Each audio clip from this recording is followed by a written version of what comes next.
Assalamualaikum warahmatullahi wabarakatuh. Yang terhormat Bapak Kepala Desa, yang terhormat juga Bapak Kepala Dusun, yang terhormat Bapak Ibu sedaya ingkang sempat rawuh wonten acara menika. Terima kasih sekali Bapak Ibu sedaya menyediakan waktunya untuk acara yang kami lakukan. Ya, kebetulan juga kemarin mungkin diberi undangan juga, ya, sehingga bisa menyediakan waktunya untuk datang di acara ini. Nah, ini acara ini sebenarnya dimulai dari kegiatan Pak Eko tentang membuat alat untuk mengukur kualitas air. Ya, kualitas air nanti akan ditemukan beberapa angka yang perlu dibaca. Nah, artinya apa? Gitu, be. Nah, kemudian juga itu untuk apa dilakukan pengukuran, selanjutnya dibaca apa artinya. Ya. Bapak Ibu sampun sampun praktek mengukurnya sudah pernah. Pak Eko belum, ya? Oh belum, oke. Nah, nanti acara sesi yang kedua Pak Eko mungkin mau menjelaskan itu hasilnya bagaimana. Nah, tapi saya sebelumnya menyampaikan angka-angka yang ada itu bagaimana. Nah, angka-angka yang ditunjukkan di dalam nanti kan bisa dibaca lewat HP, lewat HP. Ada beberapa angka tertentu, mungkin juga grafik karena pengukurannya beberapa kali. Nah, tapi syukur alhamdulillah tadi Pak Kepala Dusun sudah menyampaikan tentang kualitas air yang sudah dikirim ke lab, ya, itu sudah baik. Nah, sebenarnya kalau seperti itu ya saya tidak perlu mestinya gitu ya, tapi oke lah, ini semacam ya apa ya, semacam ya mungkin tambahan pengetahuan begitu ya, karena pada waktu dilakukan pengambilan sampel itu kan mungkin hanya sekali saat itu, gitu. Nah, tiga kali. Waktunya bagaimana Bapak? Berjenjang. Diambil airnya masih keruh, lantas sudah jernih, diambil lagi, kita kirim ke lab, terus yang terakhir mau diminum juga. Oh gitu ya, jadi 3 kali waktunya. Sementara yang namanya air tadi kan mengalir terus menerus, ya. Nah, bisa jadi ya suatu saat nanti kan ada perubahan. Nah, sampai seberapa perubahan ini dapat kita maklumi atau dapat kita tolerir atau dapat kita pakai intinya ya, tentang kualitas air yang kita ukur tadi. Nah, sehubungan dengan kemungkinan adanya perubahan, nah ini kita harus hati-hati. Tapi kalau ini diambil dari sumur bor, ini kan sebagian besar kalau pengalaman dari sumur bor ini tidak begitu berpengaruh. Nah, tapi karena di sini kan air kapur, bukan air, daerah kars, ya. Di daerah kars ini memang punya karakteristik yang berbeda dengan jenis-jenis batuan yang lain, ya, dimana pada tanah-tanah kars ini kan banyak retak-retak yang ada di dalam tanah, sehingga dimungkinkan sekali ini air yang diambil lewat bor ini kan diambil dari dalam tanah, ini kemasukan ya unsur-unsur lain dari atasnya. Nah, sehingga mungkin ya ini hanya mungkin saja kita bisa bisa mengetahui apakah memang tanahnya air yang kita gunakan itu aman atau tidak, ya memang harus selalu diketahui secara periodik. Boleh ini sebagai awal dulu sudah diperiksa sampelnya, yaitu sebagai awal untuk bisa dipakai. Nah, tapi kan kita perlu bertanya lebih lanjut, apakah selanjutnya bisa dipakai terus sehubungan dengan situasi yang kemungkinan bisa terjadi pencemaran. Ya, sehingga selalu dicek terus. Nah, inilah yang dilakukan oleh Pak Eko dengan menggunakan alat pengukuran itu untuk mengecek ya kualitas air yang ya secara periodik. Ya, jadi tidak hanya sekali dulu pada waktu akan dipakai, nah mestinya juga selanjutnya. Nah, mungkin Bapak Ibu karena pakai HP itu nanti kan bisa ngecek setiap saat. Ya, mudah-mudahan nanti alatnya bisa dipakai terus menerus, sehingga setiap saat Bapak Ibu tadi nanti itu akan bisa mengecek langsung. Ya, kita maklumi juga ini peralatan itu kan kadang-kadang ada gangguan ya. Baik mungkin karena gangguan ya macam-macam teknis itu bisa rusak, ya mungkin juga gangguan keamanan. Tapi mudah-mudahan di sini kalau keamanan ya aman, jadi tidak ada orang yang mungkin iseng gitu ya mengambil atau merusak yang kita perlukan semua untuk warga. Baik. Nah, ini kita harus mengenal beberapa sifat ya dari air yang mungkin dapat kita gunakan ya untuk ini, dalam hal ini untuk sumber air bersih ya, untuk kita pakai sehari-hari. Tapi saya yakin Bapak Ibu semua sudah paham sebenarnya. Nah, apa sebenarnya apa saja yang dapat kita lihat, kita ukur sehingga kita yakin bahwa air yang akan kita manfaatkan ini akan aman. Nah, apakah harus selalu pakai alat? Nah, kalau pakai alat kan kemungkinan rusak itu kan ada ya, karena berbagai macam gangguan. Nah, sebenarnya kita bisa menggunakan indera kita ya untuk mengecek bahwa air yang kita gunakan itu baik atau tidak. Nah, tapi tentu saja karena pakai indera ini tentu saja kemampuannya terbatas ya. Nah, misalnya bau, ya bau kita akan bisa menggunakan indera penciuman ya, hidung. Ya, air yang mana yang kita baik untuk digunakan? Bapak Ibu sudah paham? Air yang kita gunakannya soal bau gimana? Ya. Oke ya, bagus ya. Jadi tidak berbau, ya tidak berbau. Ya, kadang-kadang air yang melewati apapun, kadang-kadang ada yang bau seperti ada besinya, ya. Kalau istilah di tempat saya banger, di sini ada, ada ya. Nah, itu pasti ada kelebihan zat-zat tertentu yang masih bisa ditolerir atau tidak. Itu harus diukur memang kalau itu.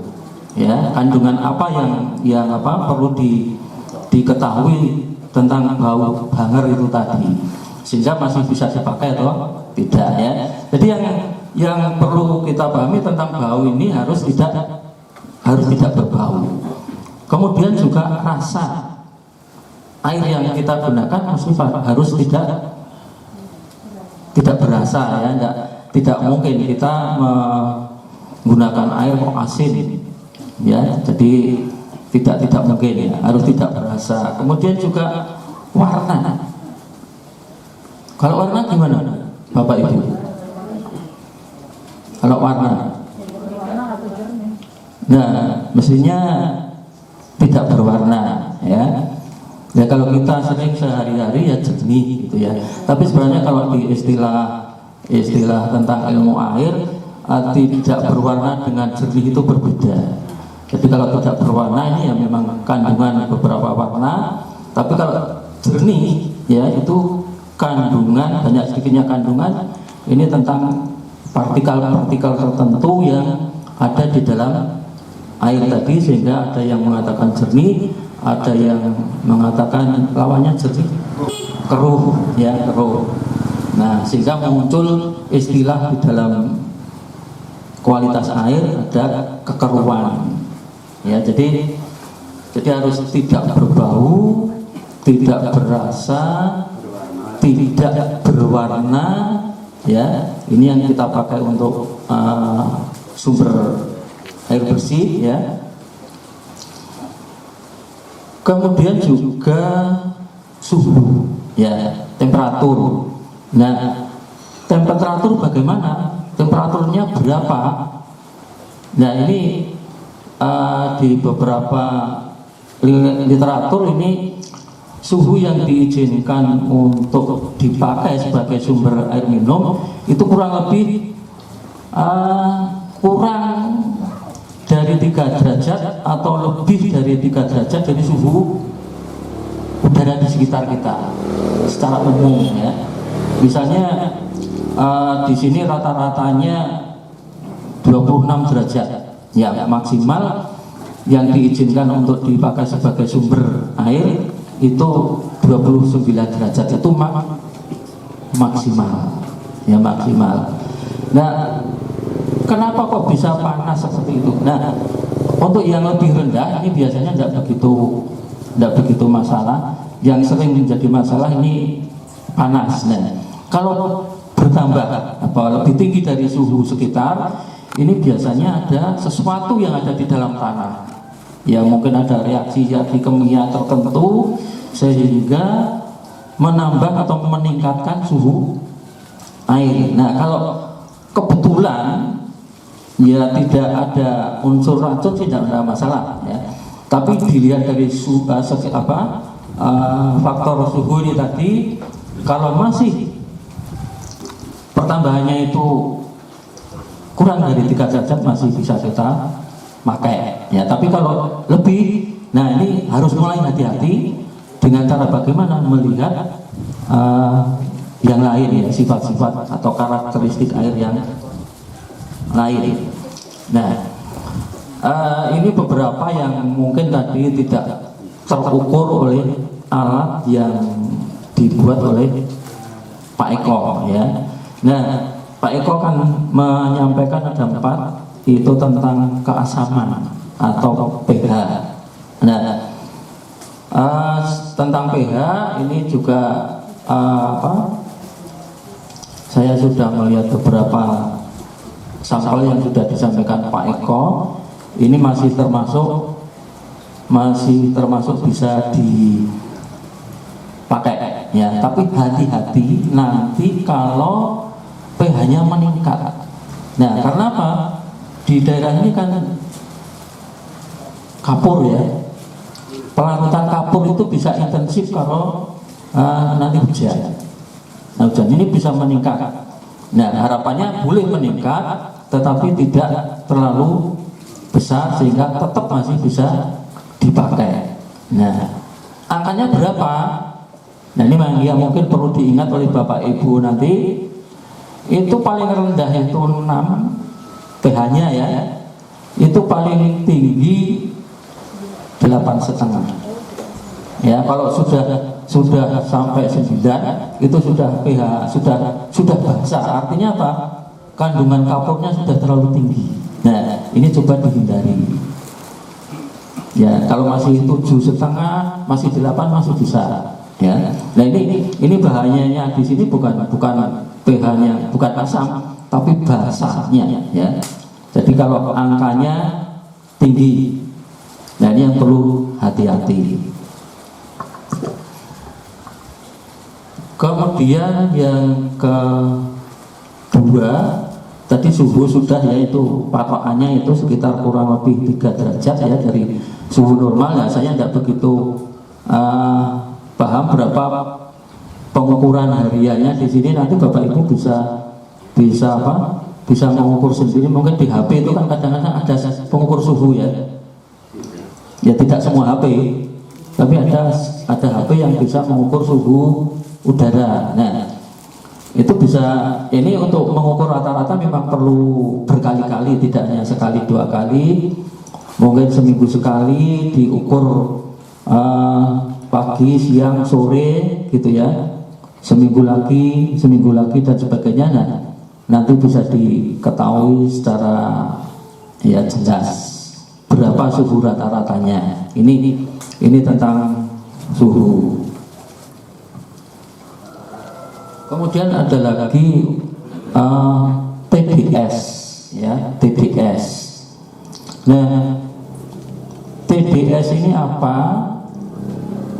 TDS ini sebenarnya kandungan, ya, lautan dari baik bahan organik maupun anorganik yang larut di dalam air, ya, yang larut di dalam air. Nah,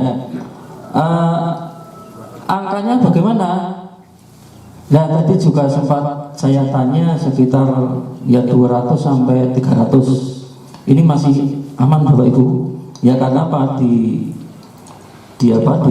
Dinas Kesehatan itu tidak diizinkan kalau lebih dari 1000, ya, 1000. Nah, kemudian ada juga, ini khusus untuk air yang diminum, apalagi diminum langsung, ini tidak boleh lebih dari 500 yang langsung diminum ya. Kalau tidak, masih dimasak, masih diproses yang lain, itu boleh sampai angka 1000. Nah, untuk di TDS ini sebenarnya tidak begitu mengganggu tentang kesehatan ya, tapi tetap angka itu kalau mau lebih aman gitu ya, itu mesti dipatuhi gitu ya. Ini tentang TDS. Nah, kemudian yang kaitannya dengan pH tadi, keasaman, itu tentang kesadaran. Ya, pernah dengar Bapak Ibu? Belum. Ya, jadi sifat karakteristik air yang lain biasanya yang untuk digunakan. Nah, yang paling sering muncul di daerah K ini istilahnya kesadaran. Ya, di situ apa? Menunjukkan kapur. Ya, menunjukkan kandungan kapur yang ada di dalam air. Nah, ini Bapak Ibu sudah berpengalaman sekali kalau ya, terutama ini ibu-ibu ya, kalau masak air itu kan bisa ada kerak dia. Ya, itu kalau kandungannya tinggi, keraknya ya makin cepat muncul. Ya, apakah itu tidak boleh diminum, tidak boleh dipakai? Ya, harus dibatasi. Nah, di sini angkanya tidak boleh lebih dari 500, angkanya 500 ppm. Hanya sayang ini alatnya Pak Eko belum mendeteksi sampai ke situ. Nah, mungkin di lain waktu ya bisa membuat alat atau elemen yang bisa mendeteksi itu. Nah, karena apa, membuat ini tidak mudah ya, karena membuat 4 itu saja Pak Eko butuh waktu yang lama, praktek berkali-kali. Nah, mungkin di waktu yang lain bisa ditambah dengan yang lain yang penting-penting saja ya.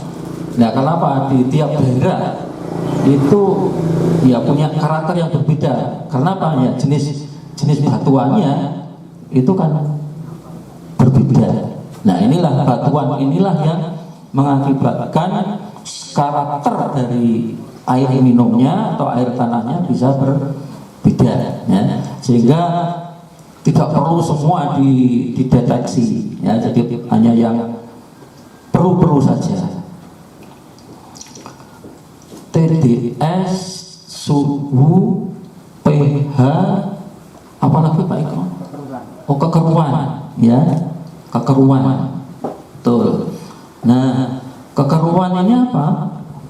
kekeruan ini ya di situ ada larutan juga ya, tapi larutan yang dalam hal ini hanya bahan material anorganik ya, sebangsa lumpur gitu ya, yang bercampur, yang larut di dalam air itu tadi.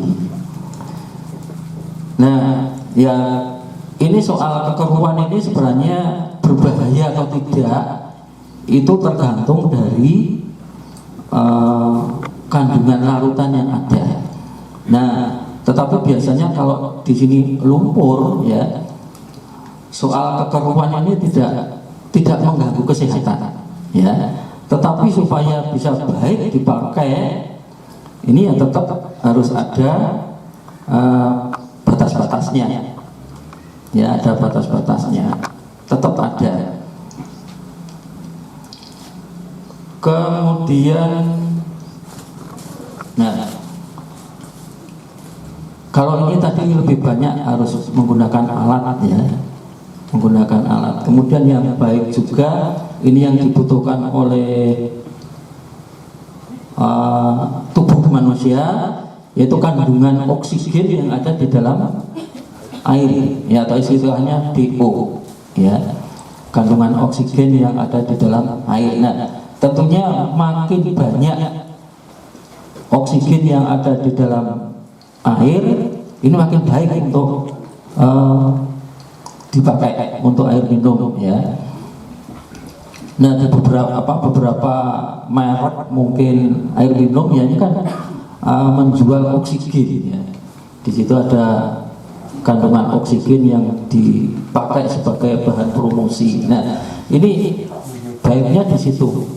Nah, kandungan oksigen yang ada di dalam air ini bisa berubah, ya bisa berubah. Karena apa? Ini ada zat-zat organik yang masuk ke situ. Nah, zat organik itu dari mana? Nah, biasanya diperoleh dari kegiatan organisme atau bahan-bahan organik, misalnya pemupukan, misalnya lagi pupuk kimia dan sebagainya yang ada di atasnya ya. Jadi air tanah diambil dari bawah, nah di atasnya ada pengolahan tanah.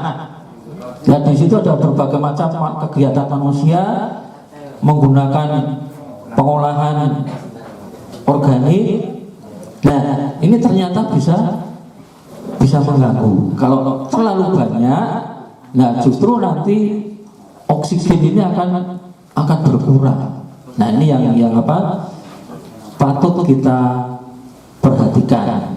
Nah, karena ada aktivitas manusia, ya tentu saja hati-hati manusia di sini di dalam mengolah lahan yang ada di atas sumber air, ya sumber air. Nah, caranya bagaimana? Ya biasanya pemupukan organik harus dikurangi. Tapi ini masalah ini memang tidak mudah ya. Sementara petani kalau ingin menghasilkan hasil yang produksi yang baik, ini kan pemupukannya kan harus banyak gitu. Ya, tapi itu sebenarnya berbahaya Bapak Ibu. Kalau makin banyak nanti tanahnya bisa rusak sebenarnya. Nah, oleh karena itu pengolahan tanah di atasnya harus hati-hati. Sulitnya di situ. Nah, ini yang satu memerlukan pengurangan dalam hal ini DO-nya tadi supaya baik.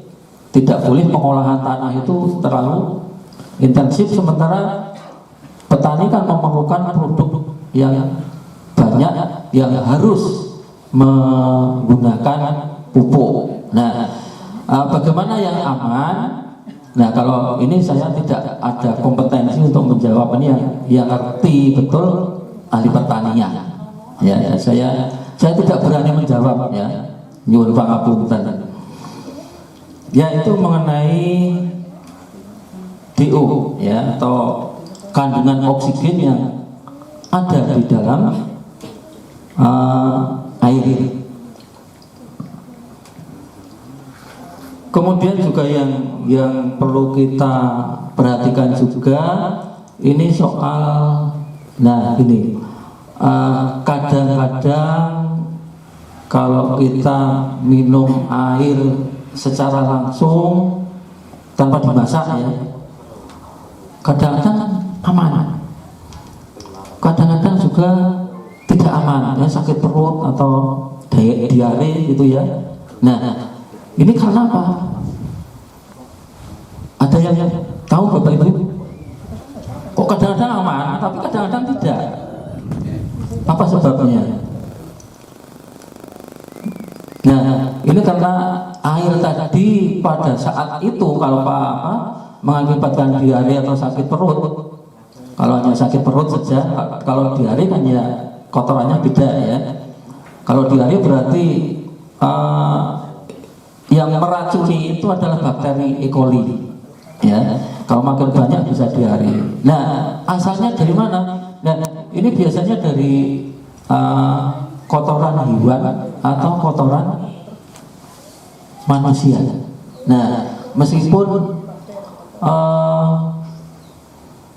kita kan membuat sumur ya, membuat sumur, tapi di dekatnya ada tempat pembuangan kotoran. Nah, ini hati-hati Bapak Ibu. Jadi jarak itu harus diatur, jangan sampai berdekatan. Ya, jaraknya berapa yang aman?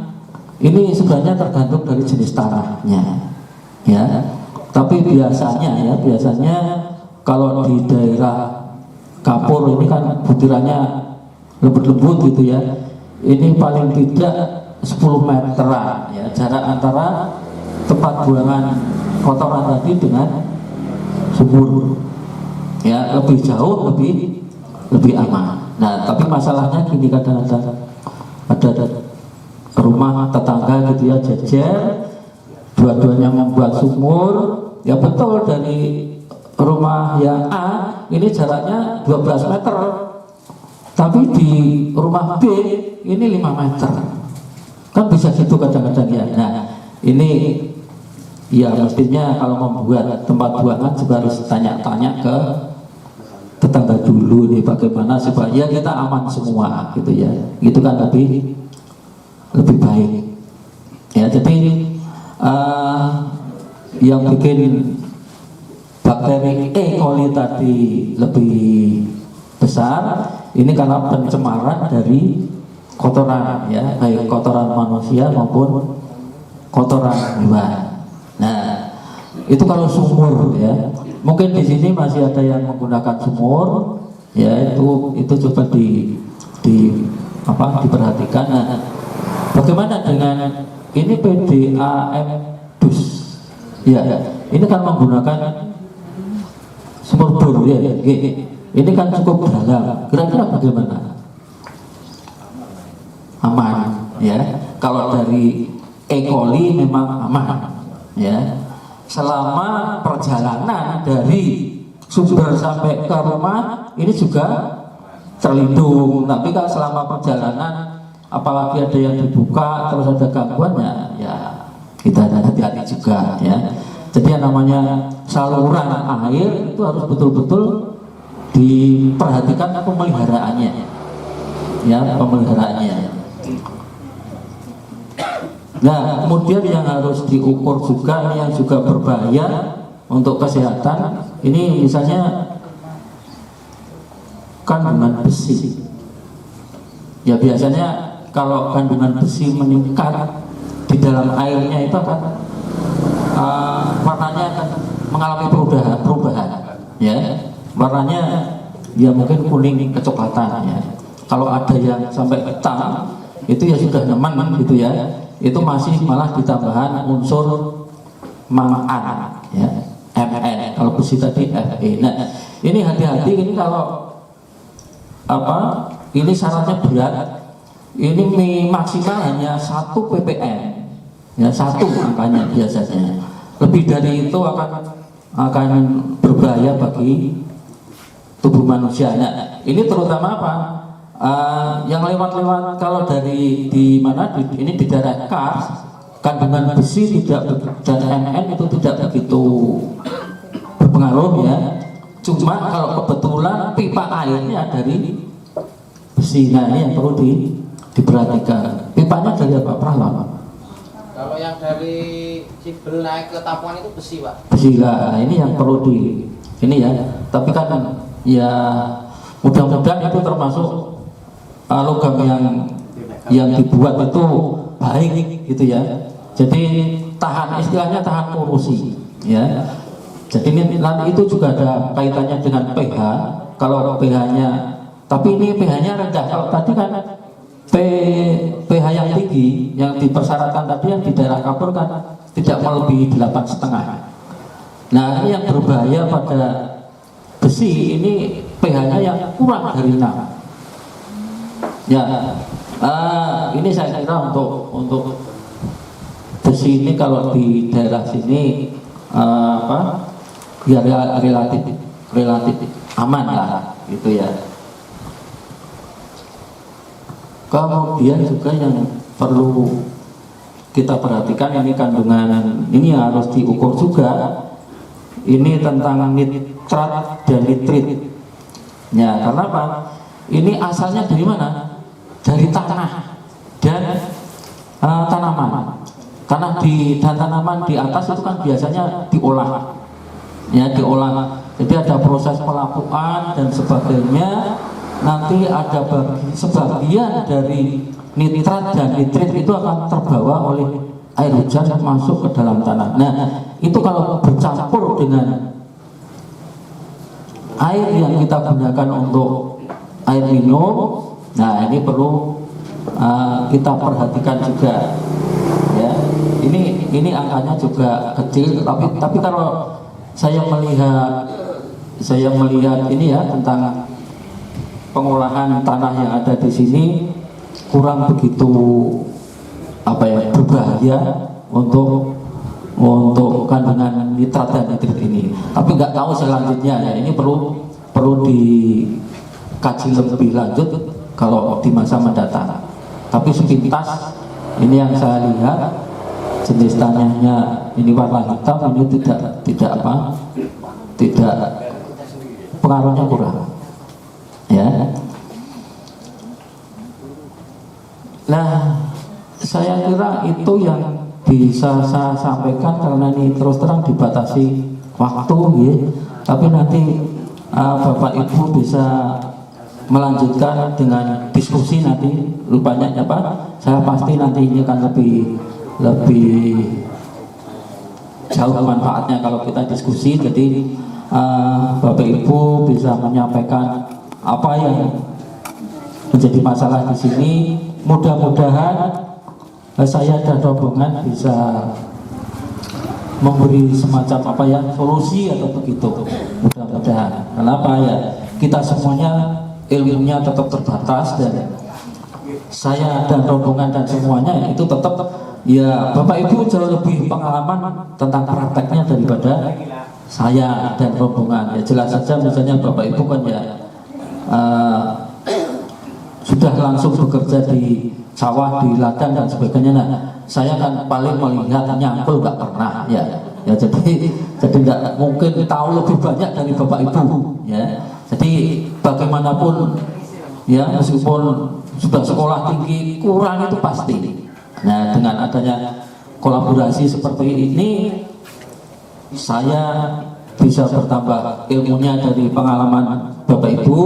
Nah, Bapak Ibu juga mudah-mudahan bisa bertambah dengan pengetahuan yang saya berikan. Oke, terima kasih.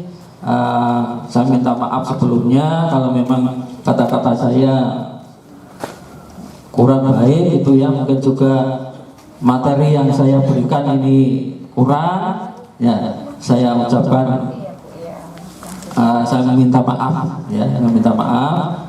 Dan sekali lagi terima kasih atas perhatian Bapak Ibu semuanya. Wassalamualaikum warahmatullahi wabarakatuh.